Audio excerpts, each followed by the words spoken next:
Hello everyone, my name's Alex, this is Comic Culture Voyager, and welcome to another installment of History of Manga in America. In our last video, we went over Astro Boy, the first Japanese animated property to be brought over to American television screens and comic book stands. But before Astro Boy was flying onto television screens, there was another property from the land of the rising sun that made a significant impact on American audiences. That property was Godzilla, or Gojira as it was known in Japan, the titular character of the 1954 film that would launch an entire franchise of films that were dubbed for American theaters. And despite the massive international success of Godzilla and the other giant monster Toho properties, it wouldn't be until 1976 that Godzilla would finally get debuted officially in an American comic book. In Japan, there were a lot of Japanese manga adaptions of the films. Oftentimes, 2 or 3 adaptions of a film would be released, with comics specifically for different demographics. There were children-friendly adaptions, and there were more mature adaptions for the same film. The popularity of the Godzilla series lends itself nicely to comic book adaptions, so it is surprising to find it took so long for Godzilla to debut in comics. Gorgo, the British Godzilla knockoff, would get an adaptation from Charlton Comics before Godzilla would debut in his own series. There was, of course, unofficial appearances, examples like In Life of Archie number 41 from 1965, which featured Godzilla and Mothra on the first page. There was non-conventional comics like Marvel's Monster Madness that actually featured movie stills from King Kong vs. Godzilla with speech bubbles written by Stan Lee. Godzilla's presence in the cultural zeitgeist was unavoidable, yet it took over 20 years for an official Godzilla comic.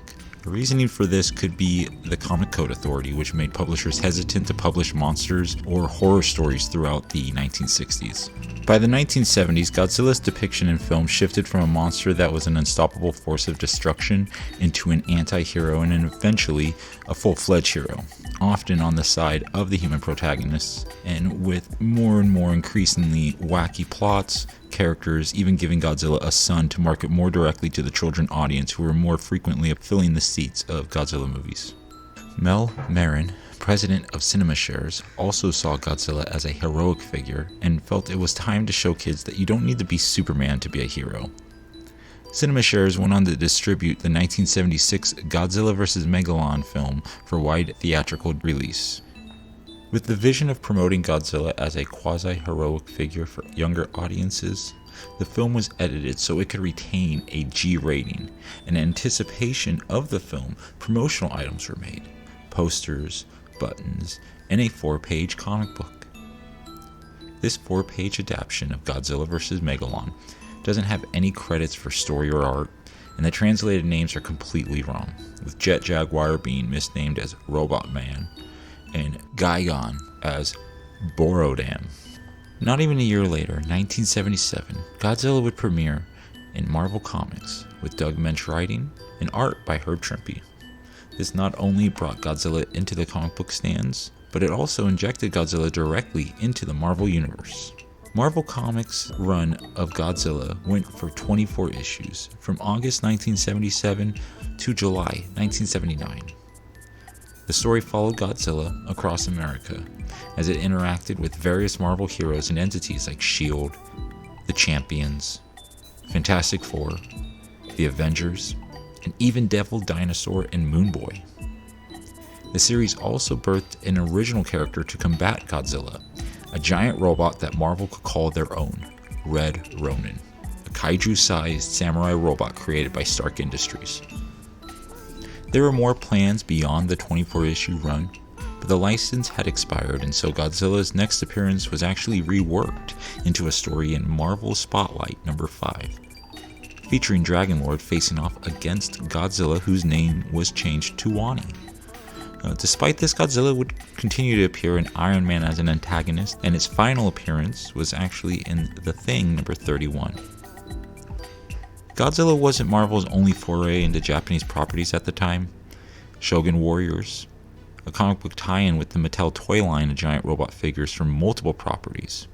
14 giant robots from over 10 properties, including Dragoon from Getter Dragon, Mazinger from Great Mazinger, Leopardon from the infamous Japanese Spider-Man television show, and Toho Kaiju Godzilla and Rodan. Marvel only used 3 of these robots.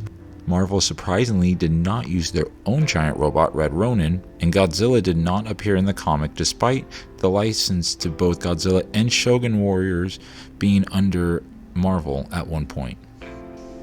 After Godzilla's time at Marvel came to an end, it wouldn't be long until Godzilla would return to comics in 1987, with Dark Horse beginning to release Godzilla comics. Dark Horse had just started the year prior, but they had already managed to acquire the rights to Godzilla for their own black and white comics released that year, with story and art both handled by Steve Bissette and additional credits to Rob Randall and Randy Stradley. Godzilla's success would lead to Dark Horse acquiring the rights to produce comics for other film properties like Aliens, Predator, and RoboCop. And this would lead to Godzilla appearing in crossovers with Dark Horse characters as well as Charles Barkley, the basketball player, in 1993 in a fantastic one-shot that I highly recommend to all of you. Godzilla King of Monsters special would establish a new continuity that was followed up in 1992 with the Godzilla Color special with artwork and story by Art Adams. The Color special would also introduce the G-Force, a Fantastic Four pastiche who would become major players in the Dark Horse continuity moving forward. And in 1995, Dark Horse also released a translation of one of a variety of Japanese Godzilla manga, with Return of Godzilla running for 6 issues.